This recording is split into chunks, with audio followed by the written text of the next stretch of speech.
Hey everyone, welcome to the channel. Today I have a 2012 Audi Q7, which I'm going to review. So let's get started.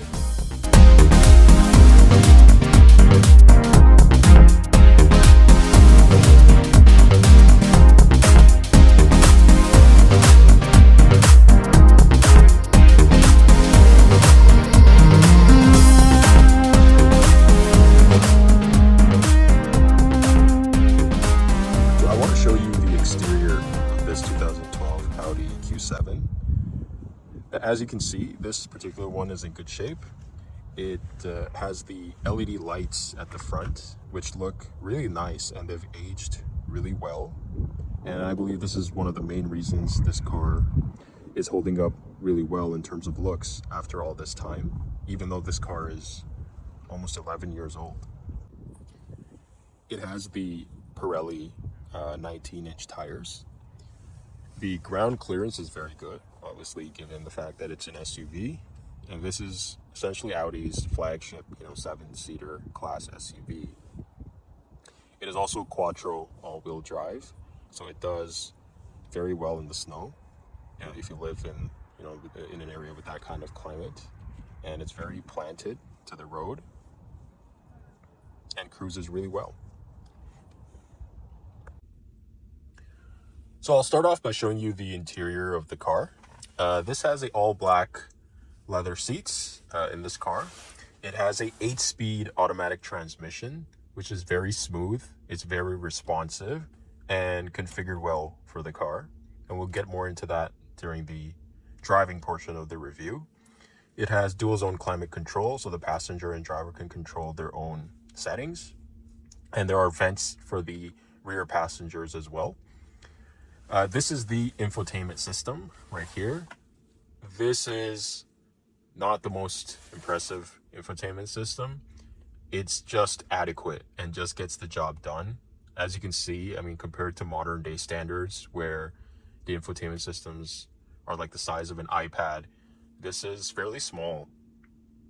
And it has a dial right here, which you use for scrolling through the menu, as you can see, as I'm doing right now. And when you press it, that's basically like pressing enter. So here you can control your settings, your configuration, your radio, your navigation. If you have the navigation package, that is done through this dial. And in terms of the connectivity, Bluetooth connectivity, I have had issues with that. I had to buy a separate Bluetooth adapter from Amazon in order to connect my iPhone, and even then it only connects like 50% of the time.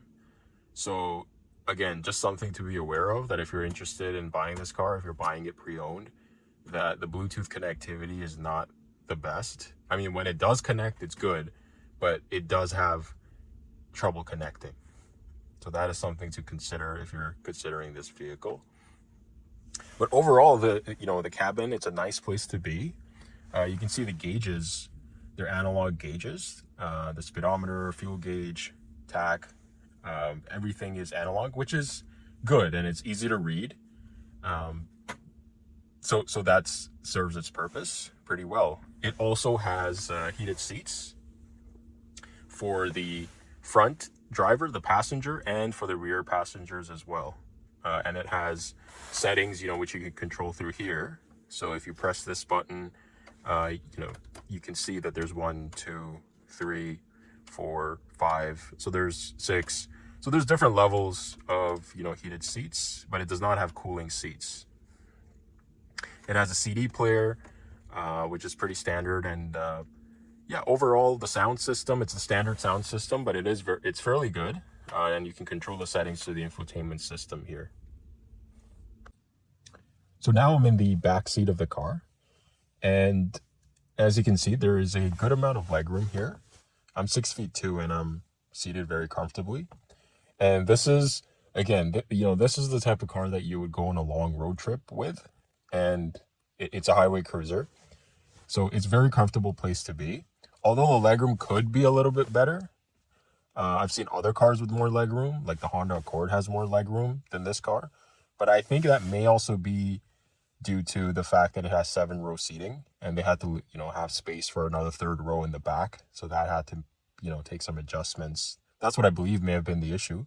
But overall, it's still not an issue at all, even for tall people. There's more than enough space in this car. But overall, it's very comfortable, and it's a nice place to be, even if you're going for a long drive. Okay, I've just started driving the 2012 Audi Q7, and immediately what I notice is the smooth power delivery and good initial acceleration, which is a really good thing. I really like the way that the engine is configured, and that's thanks to its supercharger, because this car has a 3-liter V6 supercharged engine that produces 280 horsepower and 295 pound-feet of torque. So what you have to keep in mind is this is a heavy car. This weighs about 5,300 pounds, and the supercharger really helps in terms of initial acceleration, and there's no lag. So really good configuration of the car. The steering wheel is very soft. It's like butter. It's very smooth. And the ride is very smooth. And what you have to keep in mind is that this is a German cruiser. It does what it's supposed to do very well.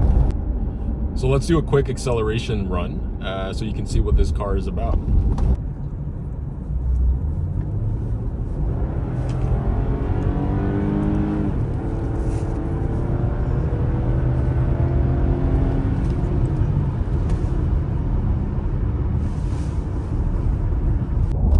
Acceleration is pretty good. You're not going to have any trouble with this car when you're going onto a highway on ramp or you're switching lanes, because the power is there. And once again, the supercharger with the V6 configuration is a really good configuration for this car. Given the size, given the weight, the acceleration is very good. In terms of mileage, this car gets 13.5 liters per 100 kilometers. Over a span of 6,000 kilometers, which is fairly decent. I've seen SUVs that get 15 to 16 liters per 100 kilometers, and I think what helps is the configuration, that it's a V6, it's not a V8 like it used to be on the Q7. So I think that has helped the mileage quite a lot. So in terms of mileage, given the size of this SUV, that is a decent mileage. So all in all, if you're looking for a car that's comfortable, that's spacious, that has a 7-seat configuration available, and that you need, to go on long road trips on, and if that's your criteria, then this is a car that you should definitely check out. So that's it. That's the review for the Audi Q7 2012. Stay tuned for more videos.